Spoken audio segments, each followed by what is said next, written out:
SpectreVision Radio.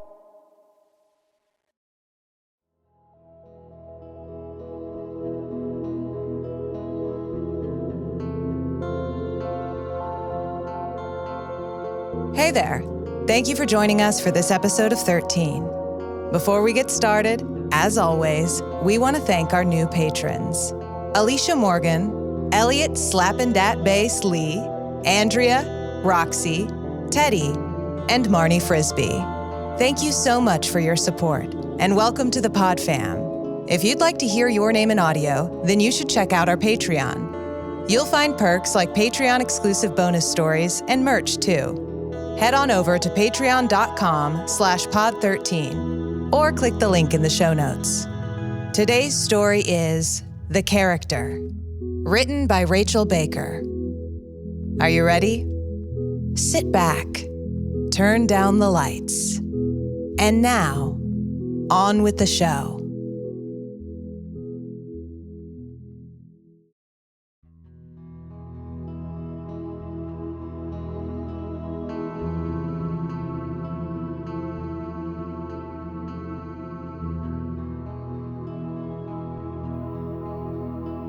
My character is killing me. That sounded weird. Let me back up.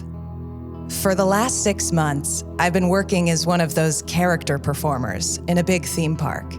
Doesn't matter which one. Let's just say it's a huge tourist attraction in a sunny state.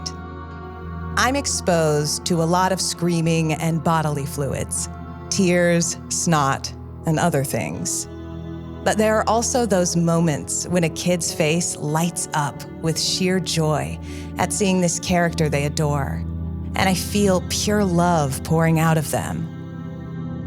There are worse jobs out there. I was told I'm the first woman to play this particular part, and I was pretty proud of that. It makes sense. I mean, the costume is so big that you really have to be over 6 feet to operate it. And not many ladies are WNBA height like me. But this character, let's call him B, just for the sake of ease. So B has a reputation for chewing up actors. The suit is big and heavy and incredibly uncomfortable. It's got more injuries than any other costume in the park. And from what I hear, it's got a gnarlier track record than any character in all the other major tourist attractions around. I knew this when I auditioned. You might think it was foolhardy of me to go ahead and audition anyway, and I can't say you'd be wrong about that. But it seemed like a good idea at the time. B injures so many performers that they hire new ones at a pretty rapid clip. And there's no shame if you just can't hack it. It's a good way to start. And once you've got that kind of performance on your resume, you can audition at the other big tourist attractions in town. And to be honest, I thought some of the stories were just exaggerations. Most of the guys I know have a much lower tolerance for pain and discomfort than women do. Not only do we put our bodies through torture devices like bras and high heels, but we also have to show up to work and continue functioning when one of our internal organs is literally bleeding its own lining out of us. Women are badasses. But it wasn't that I didn't take B's horror stories seriously. Truly, I did. There are plenty of medical records that show the kind of damage this costume has done to its performers. It's not just guys being wimps. But I thought that whatever injuries B caused were byproducts of its flawed design. The fact that it's so heavy and hot and uncomfortable. I didn't expect it to be, well, I guess haunted is really the first word that springs to mind. Or maybe possessed would be more accurate.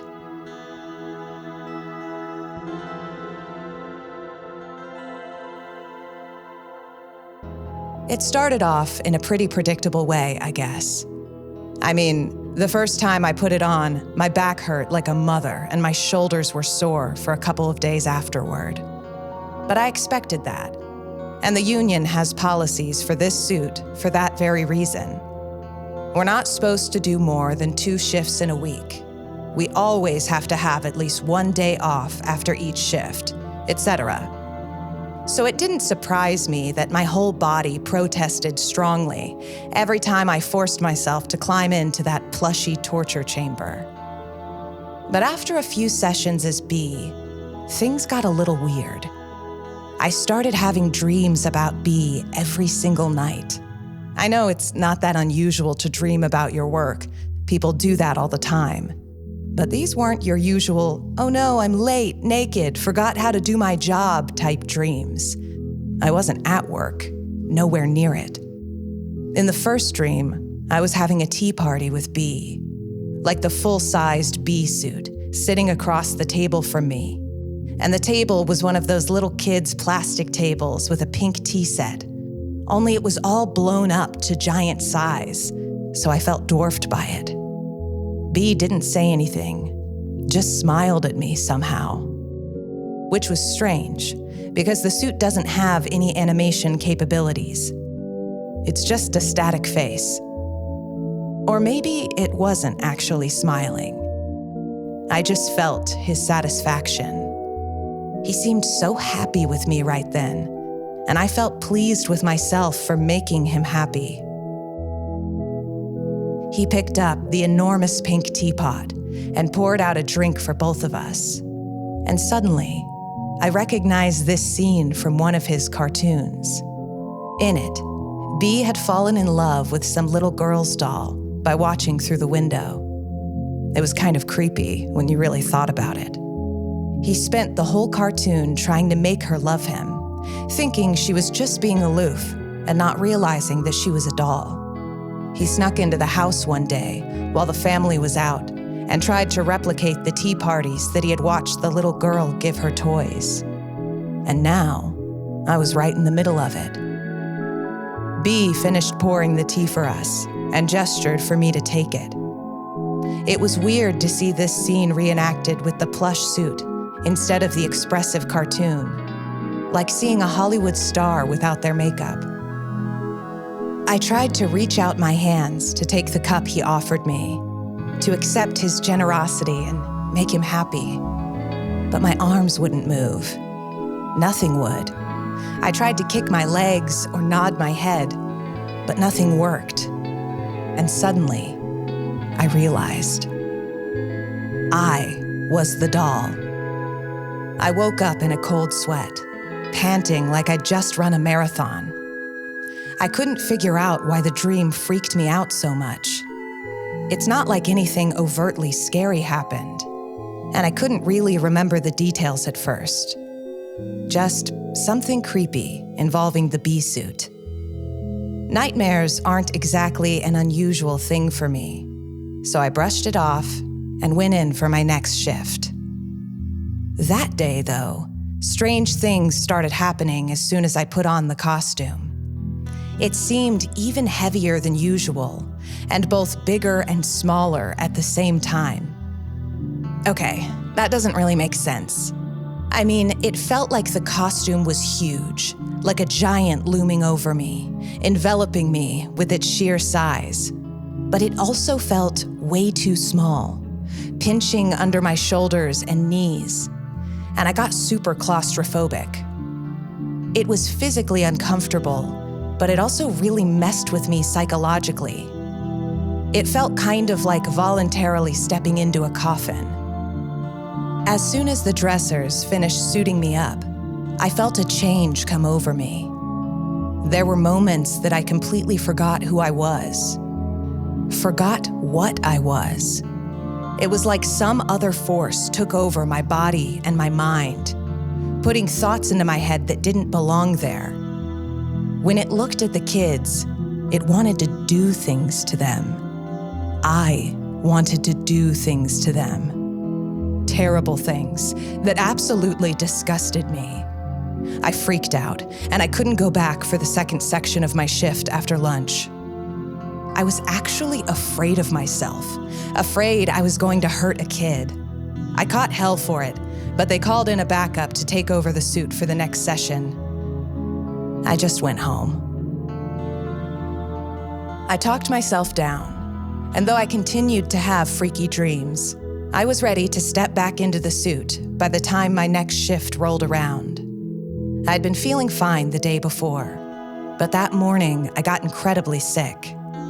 I don't know how to describe it exactly. It felt like the whole world got dimmer, smaller, closer. When I arrived at work, I had a super potent wave of nausea hit me out of nowhere. But I still got into costume, because as soon as the dressers put that headpiece on me, the nausea vanished. It was replaced by that same sense of dissociation. I began to feel like some other entity's plaything, like a puppet whose strings were being pulled by some great unseen puppeteer. When my day finally ended, I tore my way out of the suit as much as I could and burst into tears. I collapsed, sobbing, before I was even fully undressed. I thought I was going crazy, but my dressers were incredibly understanding, rubbing my back and cleaning up my vomit because the nausea had returned full force as soon as the headpiece was off. I later found out that I was far from the first person to have a meltdown after a B shift. I had been so preoccupied by the nausea that I hadn't really had time to notice the physical discomfort. But afterwards, I felt like I had been hit by a truck. Colorful bruises started blooming all down my back and shoulders. All of my joints ached, and my whole body was one giant tender spot. The next morning, I barely got out of bed all day. The weirdest thing, though, was the bruises themselves. It was hard to tell at first, but as they darkened up, I could start seeing shapes and patterns. It took me a couple of days to recognize that the bruises were in the shape of paw prints. Bees' paw prints.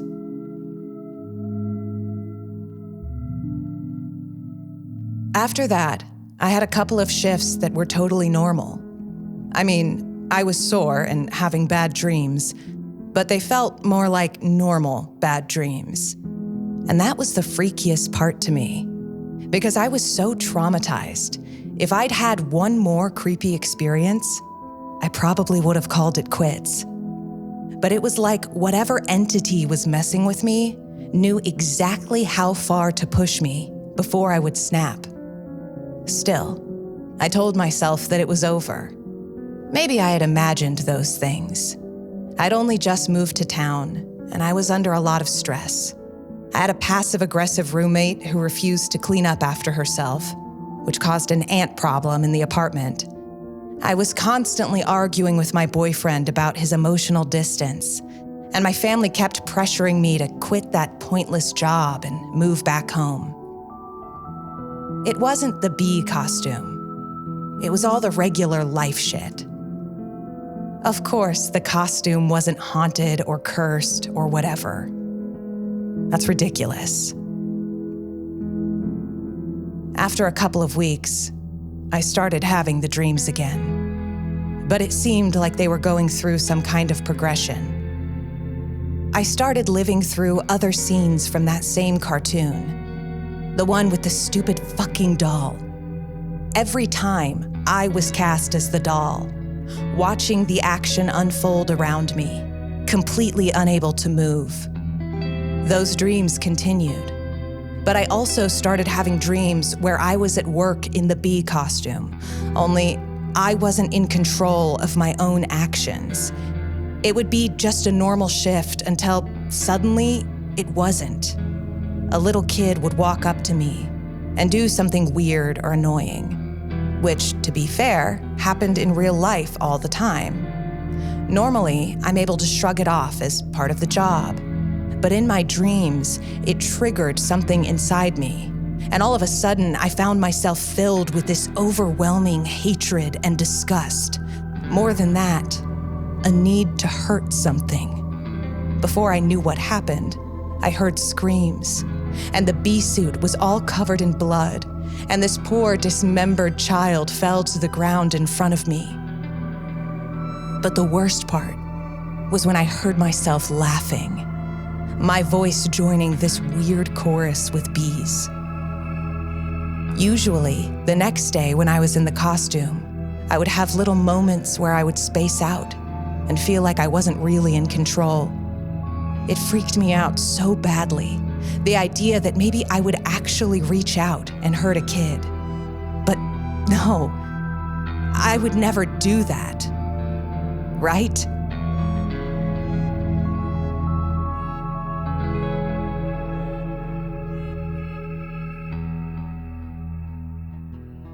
I finally broke down and went to Rick, my supervisor. He was a grizzled old Marine veteran with an undying loyalty to his employees. He had worked the bee costume longer than anyone I knew. I think he held the record, actually, and it was probably why he'd been promoted to supervisor.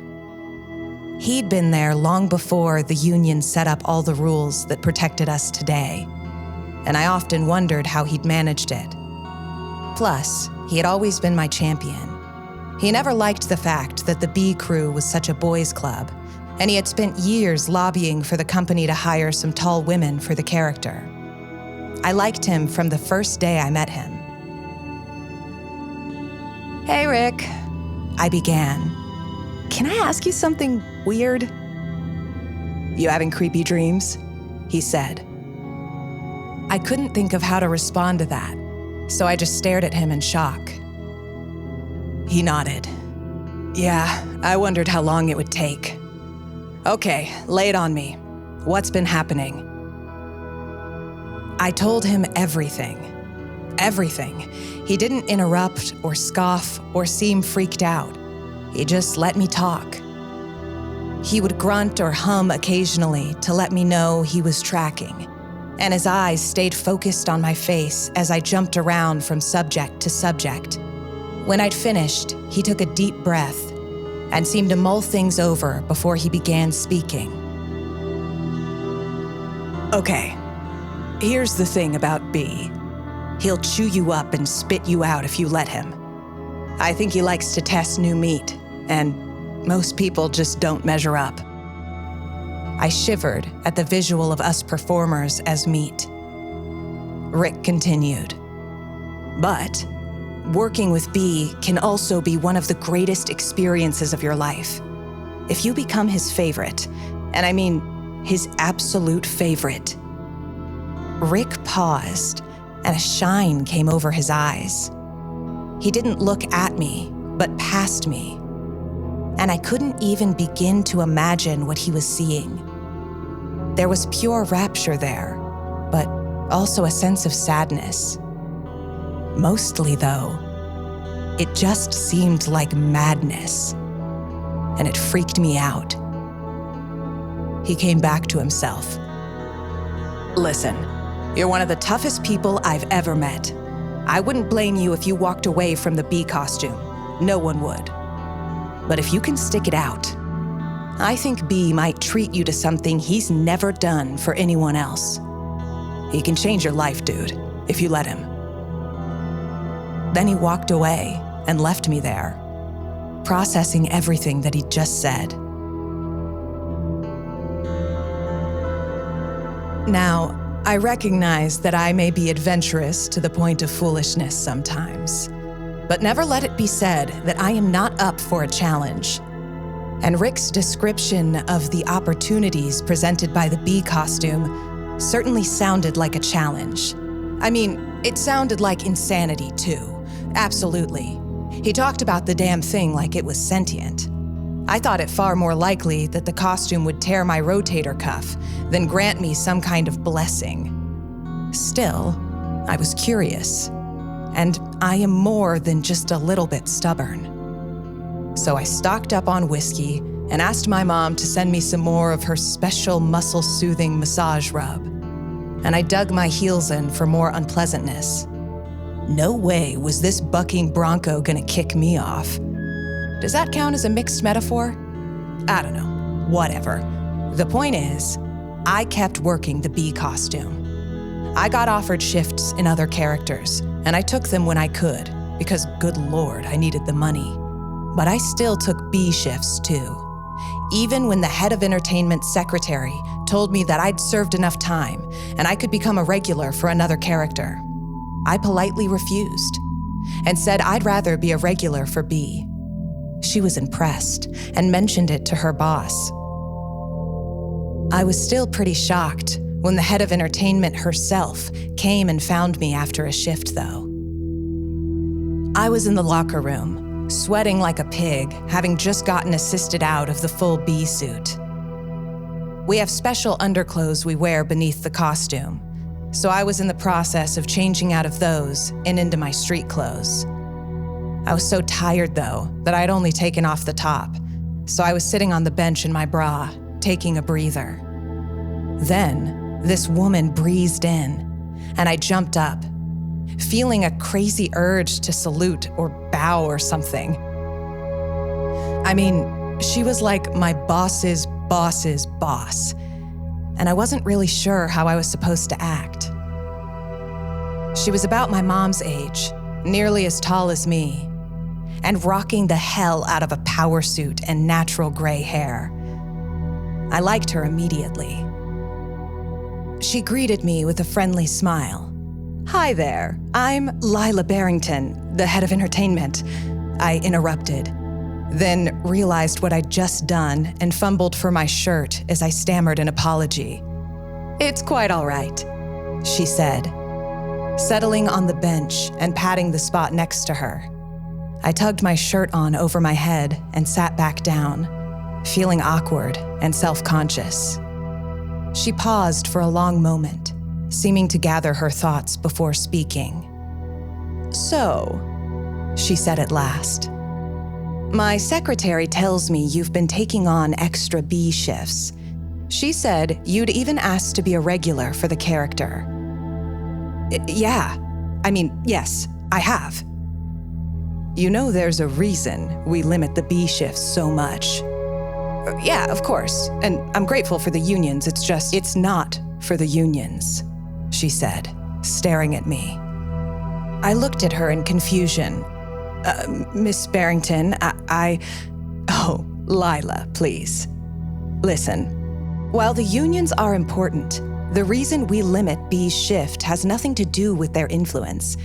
It's not even because of performer injuries, like the bruises I see you've already started accumulating. You know we don't even have a regular roster for that character? We don't let anyone keep playing him for too long. Not that most people want to. It's far too painful for mere mortals. Every now and again, though, we see someone like you. Someone who gets attached and just wants to keep playing B, no matter how much punishment he doles out." She paused for a long moment, and I fidgeted uncomfortably. I felt like she was dancing around the point, and I wondered how much she knew about what happened inside the suit. "Have you started having the dreams yet?" she asked. I gaped at her. "You know, you're not actually the first woman to play that character. I was." I felt stunned and more than a little disappointed by this revelation. I knew I should be grateful for the women who came before me and everything, but there had just been something so special about being first. It made me feel, badass. And now I felt a little less special. It was a silly thing, but it was still true. Lila continued, and I mostly forgot my own petty feelings. I was so interested to hear her story. I worked here over the summers when I was in college. It was the 80s, and sexism was a different ballgame then. Initially, I got hired to play the female villains because of my height. She gestured at herself, and I nodded in understanding. I'd mostly been playing villains in between B shifts, too. I was too tall and too female to play pretty much anyone else. They wouldn't have even considered me for B. Except that one day, a performer broke his clavicle in the middle of a shift and couldn't continue the set. There was a line of children waiting to take pictures, and no one else wanted to climb into that death trap after Bill's injury. so they offered a huge bonus to anyone willing to finish out the shift. I needed the money badly. College was a hell of a lot less expensive in those days than it is today, but it still wasn't cheap. So I stepped forward and said that I'd do it. Lila paused and took a deep breath, as if steadying herself against the memories. I almost reached out to put a hand on her shoulder, but then she continued. At first, it was almost nice. I mean, the costume was horribly painful, and it smelled terrible. But the wonderful thing was that no one knew I was a woman in there. So I didn't get groped the way I had when I played female characters. It was a sad reality, but true. Drunk guys love to feel up the female characters, even the ones who were cartoon animals or children. It was disgusting and uncomfortable, but it happened every day. There was a reason women didn't tend to last long at the park. I did a good job, and I didn't complain, and they were always short of people willing to play B, so they offered me more shifts if I wanted them. Like I said, I needed the money. The people who did the scheduling back then had never actually played that part before, so they didn't understand what it was like. I found myself doing back-to-back shifts almost every week. My body was battered and bruised, and I was afraid that I would get seriously injured. But I didn't feel like I could complain. I was a woman, and the cost of speaking up was too high. I tried not to sigh. Things had changed since then, but not enough. She continued. Then, I started having nightmares. I'd imagine you're having similar ones. Becoming B's plaything. Being swallowed up by his will. Losing that divide between yourself and him. Those nightmares started spilling into my waking life. I kept having strange thoughts and feelings when I was in costume. I became terrified that I might hurt a child. I shuddered involuntarily, and she nodded as though I had just confirmed her suspicions. I spoke to the other performers, but they had no idea what I was talking about, or at least they pretended not to. Word got back to the coordinator, and they quietly took me off all B shifts. Chalked it up to female hysteria, I guess. A part of me wondered if they were right, in a way. Not that it was hysteria, of course, but that maybe B treated men and women a little differently. I came back here after I graduated. Most of the managers who had been here during my time as B had left, so no one remembered me as the crazy girl who thought the B costume was haunted. Eventually, they promoted me to character coordinator, and I watched B closely. I instituted the policies on the length and frequency of the shifts, but still found that if anyone played the character for too long, it would get to them. And though I felt like I was reinforcing all kinds of sexism for doing it, I never let a woman play the part. I was too afraid that history would repeat itself. But then, I got promoted again.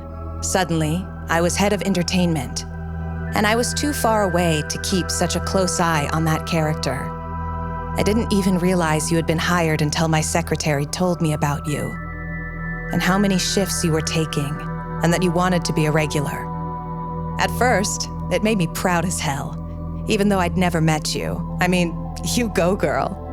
She leaned in to bump her shoulder against mine, which hit a bruise and kind of hurt, but also made me flush with happiness. She shook her head slightly. I can't let you keep playing that part. It's not that I don't think you're strong enough to handle yourself, my dear. I know that you are.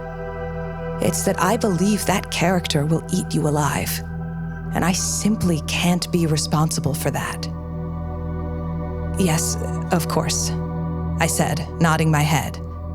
Thank you. I really appreciate it.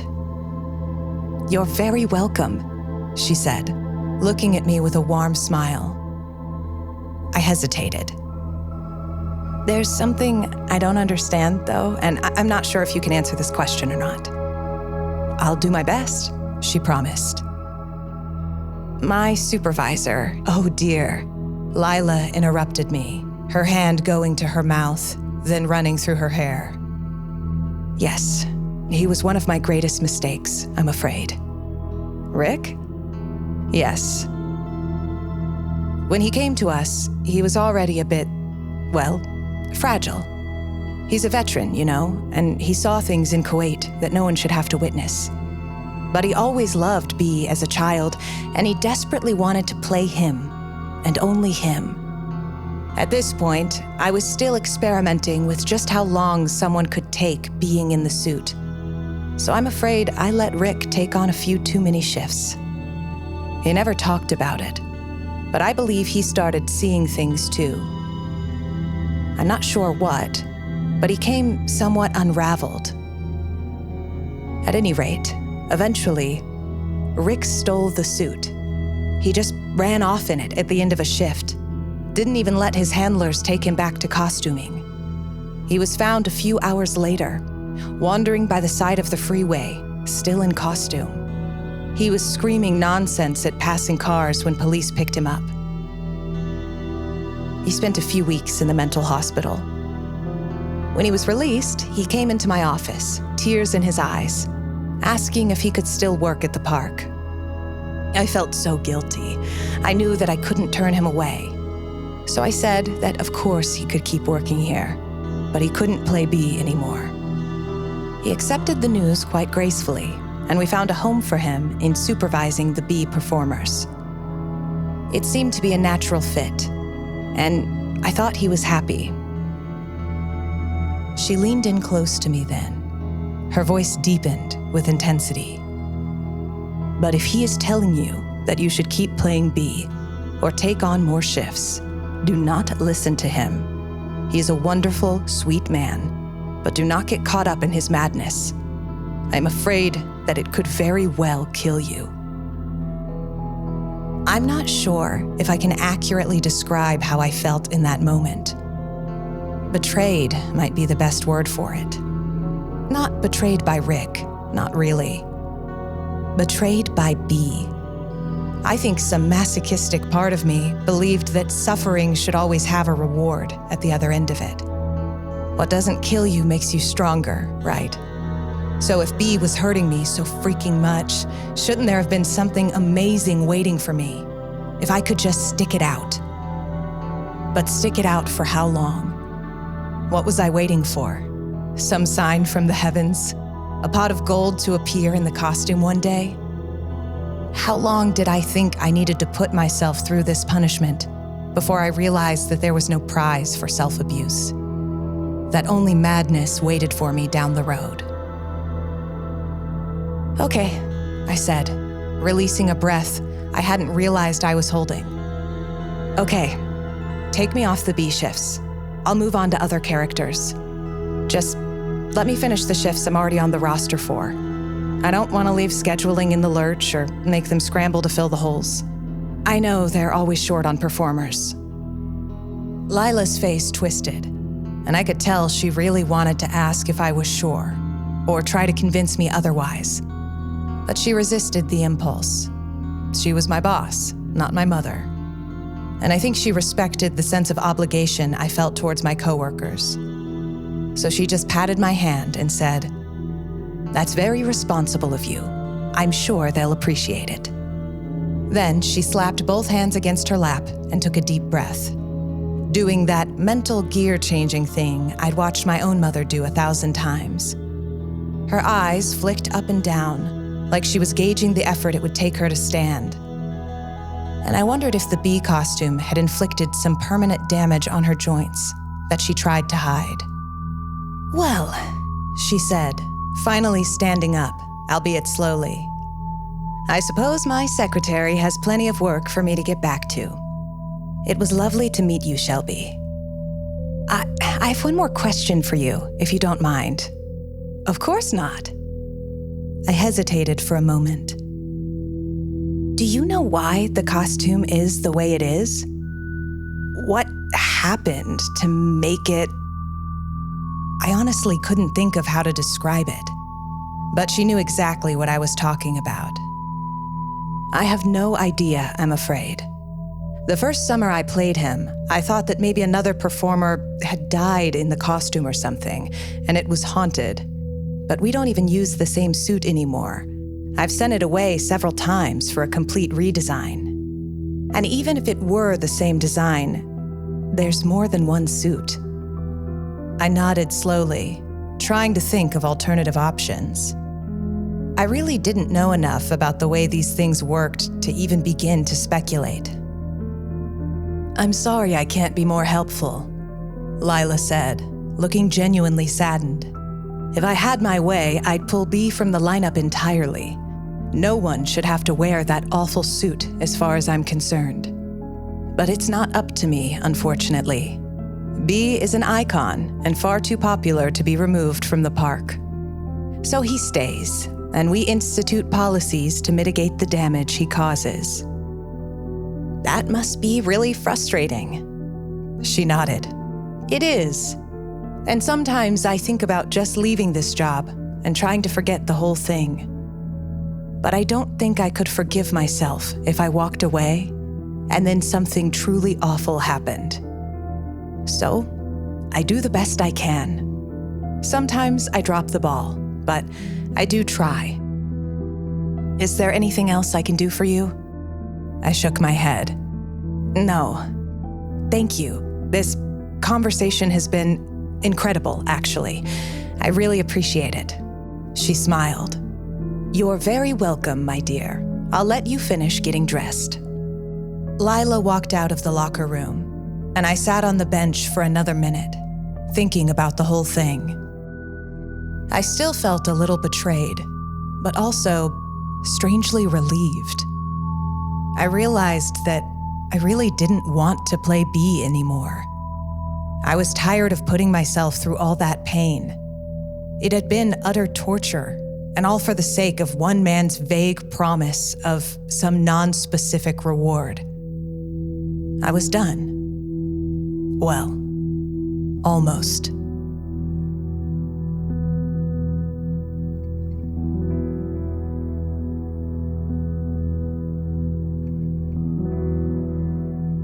Those last couple weeks in the bee costume were strange. It felt like he was, I don't know, apologizing. I still had dreams, but they were nice, sweet. When I put on the suit, it felt almost comfortable. As comfortable as something that bulky and hot could feel, at any rate. Interactions with the park-goers were fun and memorable in all the best ways. The only tears were ones of joy. The screams were all excitement. Kids were happy to see B, to see me, it felt like. The drama and conflict in my life eased off too. My boyfriend and I stopped fighting and became closer than we'd ever been before. We communicated better and had great sex. It was almost like we were meeting each other for the first time. The roommate drama spontaneously resolved. She started a new antidepressant, and suddenly she was happy to clean the apartment. The landlord sent an exterminator, which got rid of the ant problem. And my family wasn't harassing me about the move and the job anymore. My dad and I started talking more openly than we had in years. It was unreal how much better things got. Maybe B knew that I was going to be leaving him, and he didn't want to let me go. Every time I crawled into that suit, I felt his hold on me tighten just a little bit more. At first, it just felt like a giant hug. But then, I started to wonder if that was how victims of boa constrictors felt at the beginning too. I decided to do a little research. After all, Lila hadn't had access to the internet in her days as B. Maybe I would be able to find something she hadn't. I did some cursory research on the bee costume and the park, but didn't expect to find much. Like Lila said, we weren't using the same suit she'd used back then. or even the same one each shift, so it wouldn't make sense for a particular suit to be haunted. I had a hunch that it had something to do with the character itself. I started digging into the character's history and his creator. All I found seemed to be these sanitized versions of the man's life. I started to wonder if he had a darker side that the entertainment company didn't want people to know about. Not that I could blame them. They mostly marketed these creations toward kids. They definitely wouldn't want parents to find out what twisted or kinky shit their creative types got up to in their spare time. I finally stumbled across the rabbit hole. And, hoo boy, was it a doozy. This guy's creations were in no way intended for children.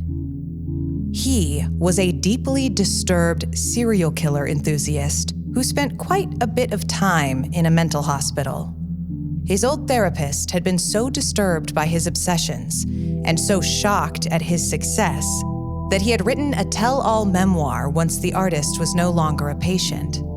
It was a wild violation of so many ethical standards, but I guess he thought it would make him enough money to retire a wealthy man. It might have, except the book had been ruthlessly suppressed by the entertainment company that owned all the artist's creations, and the park I work for, leaving the therapist buried in legal debt. The book was out of print, but the therapist's grandnephew had found a copy in his uncle's attic, and he posted a few choice excerpts on Reddit. He wrote, "His primary obsession was control. Control of women, specifically. Charles Manson was his personal hero, and he dreamed of kidnapping women and manipulating them into killing for him. Fortunately for all of us, he lacked Manson's charisma." Another snippet from the book said, "The last therapy I could think of to try was art. He was clearly very talented, and I thought that creating a world on paper would be a way for him to exorcise his demons without causing any actual harm. But what surprised me, and indeed my patient, was how adorable his creations were. He drew woodland animals, by and large, and though he would place them in disturbing situations and give them unnerving dialogue, the characters themselves were quite endearing." That's right. This strange and twisted man just couldn't make himself draw anything that wasn't cute and cuddly. Further down in the Reddit thread, I found a post from someone who had hooked up with one of the grandkids of the CEO of the entertainment company that owned the rights to Be. It was a very tangential connection, so I took what they said with a grain of salt. But it did match up with some of the timelines of the official biographies. So the artist gets out of the mental hospital, and he's broke, right? But he's got this notebook full of drawings, and he thinks, hey, maybe I can do something with this. So he starts shopping his designs around to publishers. But none of the adult publications want his stuff because they say it looks too juvenile. It does. One of the editors, though, has a cousin who works for a kids magazine that's looking for a new comic strip. So this editor takes some of these pictures, completely removes all the gore and the speech bubbles and everything, and just sends these cute little drawings to his cousin. And the cousin loves them. The kids magazine starts banging down the artist guy's door, begging him to draw this comic strip for them. He says no at first. This is not what he wanted. But he's so desperate for money that eventually he has to say yes. Now here's how you know I'm telling the truth. He was never credited as a writer on the original comics. He literally just drew generic pictures of animals, and they brought in somebody else for the story and lettering and everything. But some people say he submitted them with his own dialogue penciled in. Really twisted, macabre shit about bondage and sex and death. And so, the character of Bee was born. He became immensely popular, eventually moving beyond the children's magazine into a TV show, then movies, then this park. He was a beloved icon, synonymous with the innocence of childhood. Maybe Bee's creator had put a curse on the character.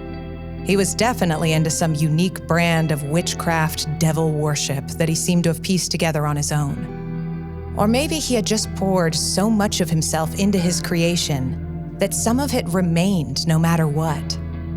The essence of what he had intended for his brainchild would never really die. Either way, I needed to get away from it.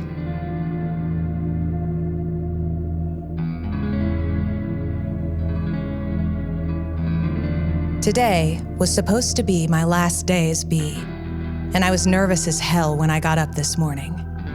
I had another nightmare last night, almost like Bee knew all the research I did and was upset with me, punishing me. In the dream, I was back at that stupid fucking tea party, stuck in the doll's body once again. Only this time, instead of being seated across from the Bee costume, I was facing off against myself, dressed in the doll's outfit. I know, pretty typical you are your own worst enemy bullshit, but still, it freaked the fuck out of me. The other me looked at me and said in this eerie, calm voice, "It's time to let go. Let Bee take over. He will take care of us." I woke up screaming, covered in sweat, and my boyfriend had to hold me and remind me that I was safe while I shook uncontrollably. I never managed to get back to sleep.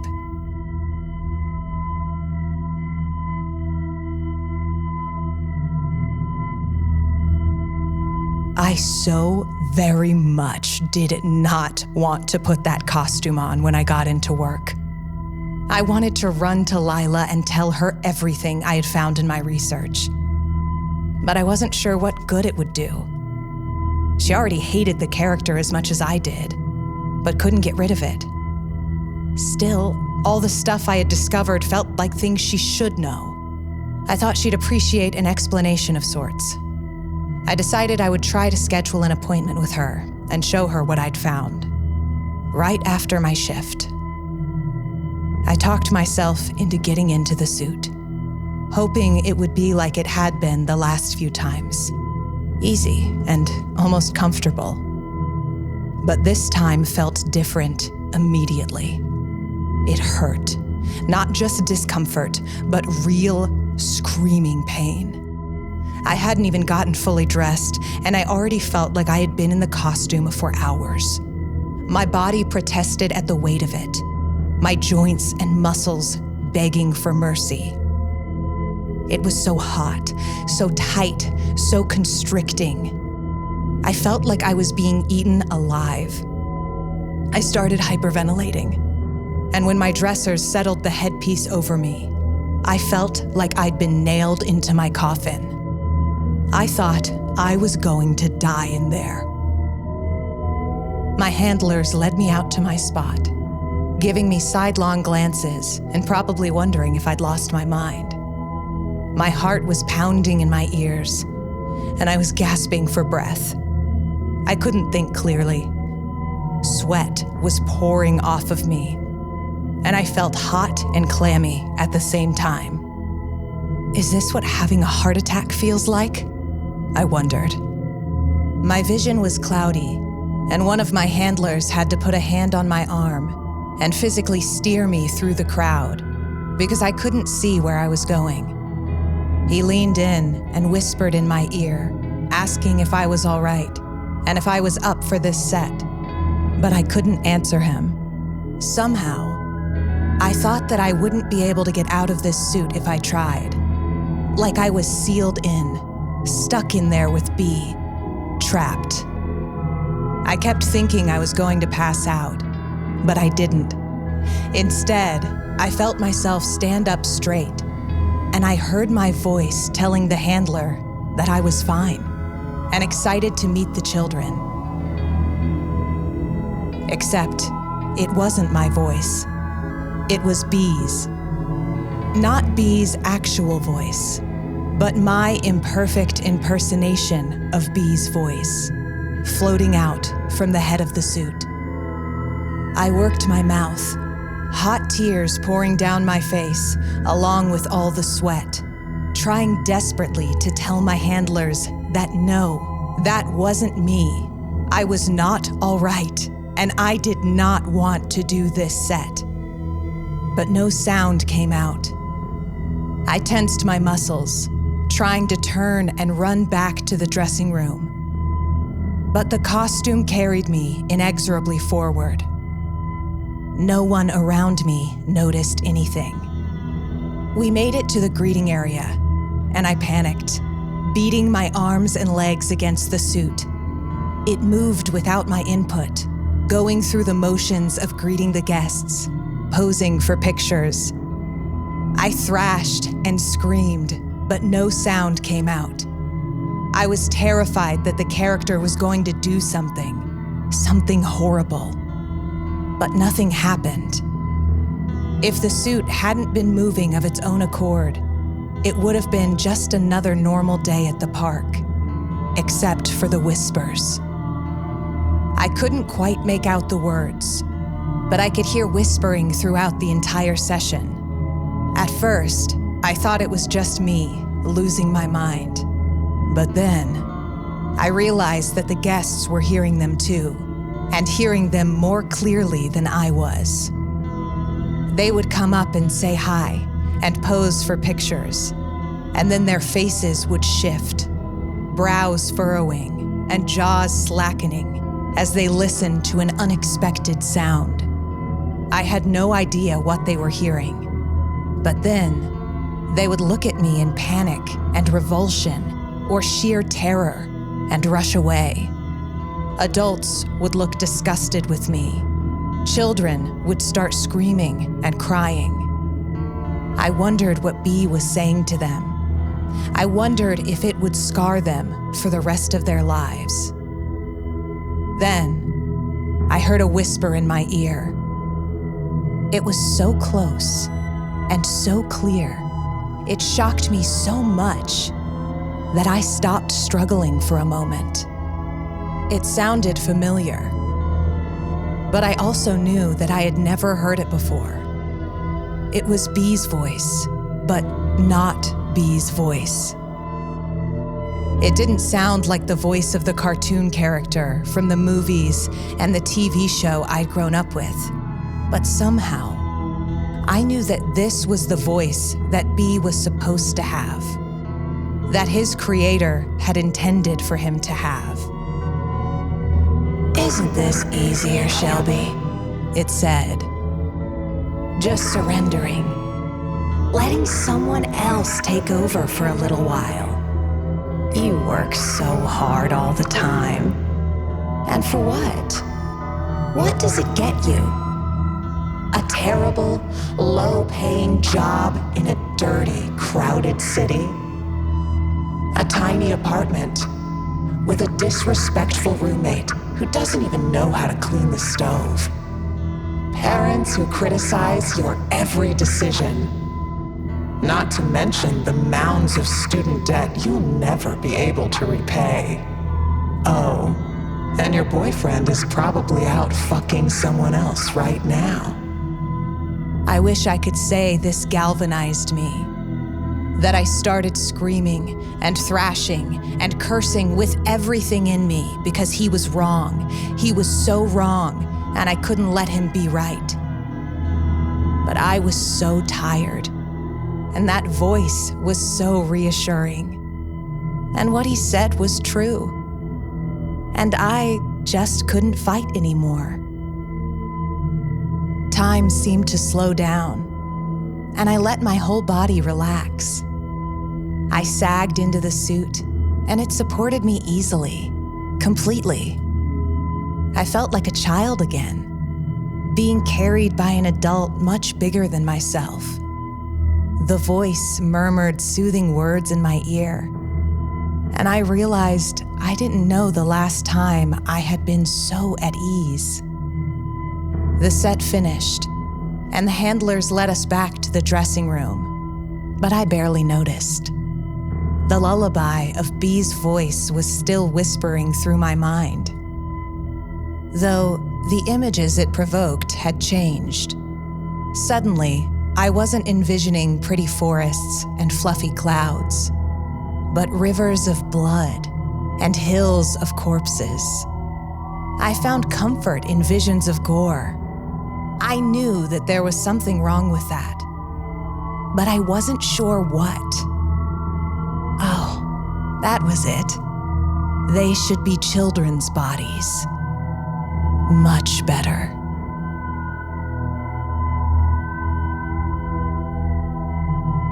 When we finished the set and got back to the staging area, they couldn't get the suit off me. The dressers couldn't figure it out. All the zippers and buttons that seal the openings to the costume had just disappeared, like they never existed. It seemed as though the suit was always one piece. It just formed around me this way. I'm still in the suit now, back in the dressing room, surrounded by frantic handlers and dressers and other performers. Everyone around me is freaking out, but for me, it seems like time has slowed down. I can feel this divide inside my own mind, as though my brain has split in two. One part of me is completely at peace with everything that's going on, looking around the room with utter calm. It really doesn't matter what happens next. B will take care of me. B will always take care of me. He will show me where to go and what to do next. And we will play and make new friends, and we will all have so much fun together. But another part of me, the part that thinks of itself as the real me, that part is still screaming and raging and struggling. I can't stand the thought of being controlled by someone else. Part of why I moved to this city in the first place was so that I could escape my father's ideas of what I should be. So why would I ever let a goddamn cartoon character tell me what to do with my life? This part of me notices something odd when Rick slips in the door and looks over at me. Everyone else is panicking, but he seems totally calm. I would chalk it up to that stay cool when shit hits the fan Marine training. But his eyes meet mine, and I feel something pass between us. Only, it doesn't pass between him and me.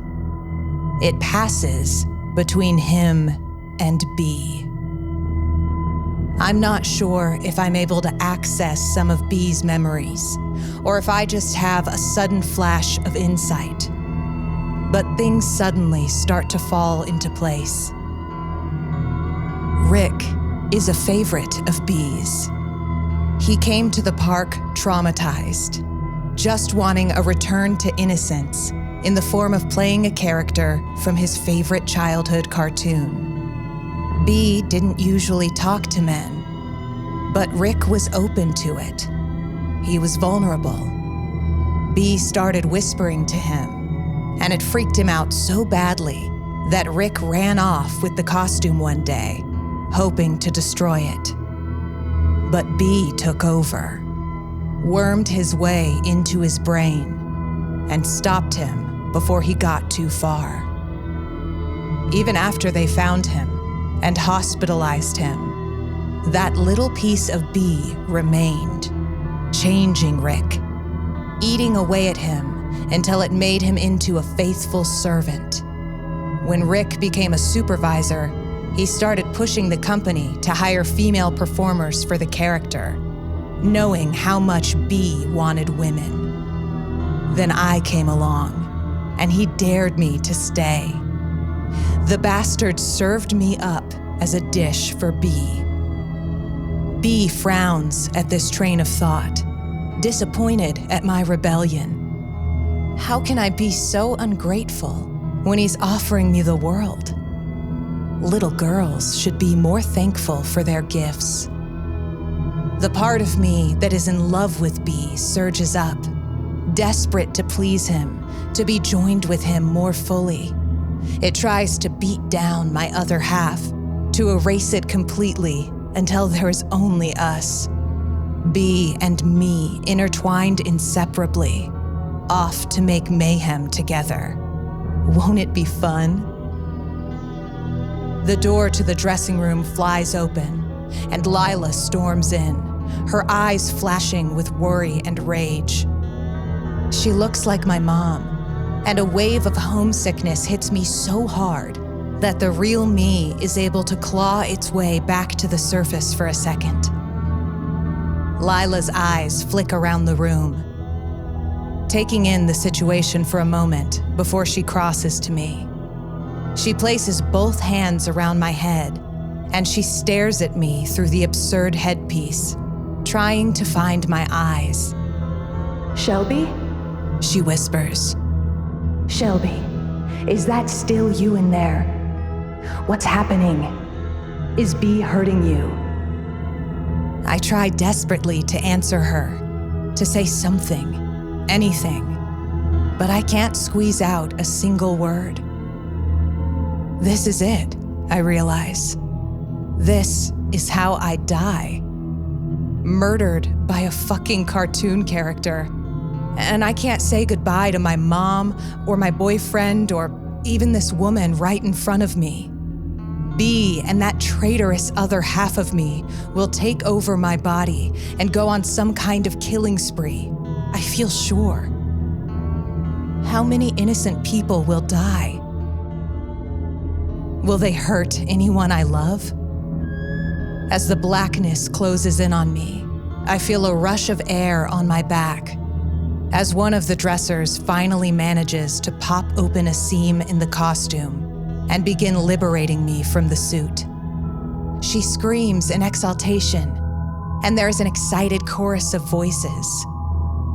But everything for me is going quiet as I feel myself fading out of existence. The last thing I hear is my own voice saying, "Oh, I'm fine.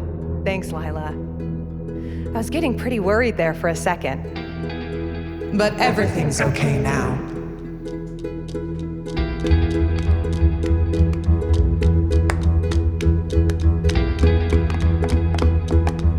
Ready?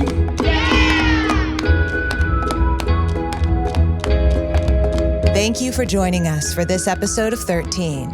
If you like what you heard, stop what you're doing and leave a 5-star rating and review wherever you listen to podcasts. This has been The Character, written by Rachel Baker, narrated by me, Brooke Jennett. Music and dialogue editing by Kayla Bridgett. Audio and video editing by Brooke Jennett. Additional assistance from Bridgett, Freeman, and Ian Epperson. Our producer-level patrons are Tattooed Fox, Jessica Yaramillo, Rhiannon, Sean Geary, Anthony Diaz, Amy Harper, Jackie K, Chantel Payne, Jake R, Jennifer Gatlin, V, and Dog Mom DVM. Thank you guys so much for your support. Click the link in the show notes to learn more about joining us on Patreon. And check us out on social media. You can find us most places under Pod 13. And you can join the Facebook group for 13 Podcast. Just look for the logo, and you'll find links in the show notes. Need some 13 swag? Visit imaginary.click/merch, or click the link in the show notes. If you'd like to submit a story to be performed on the show, or if you'd like to contact us about anything else, you can get in touch at info@13podcast.com. You'll find submission guidelines and other info on our website, 13podcast.com, and you can find that in the show notes too. Bridgett is whispering from inside the suit. Thanks for listening, and we'll see you soon.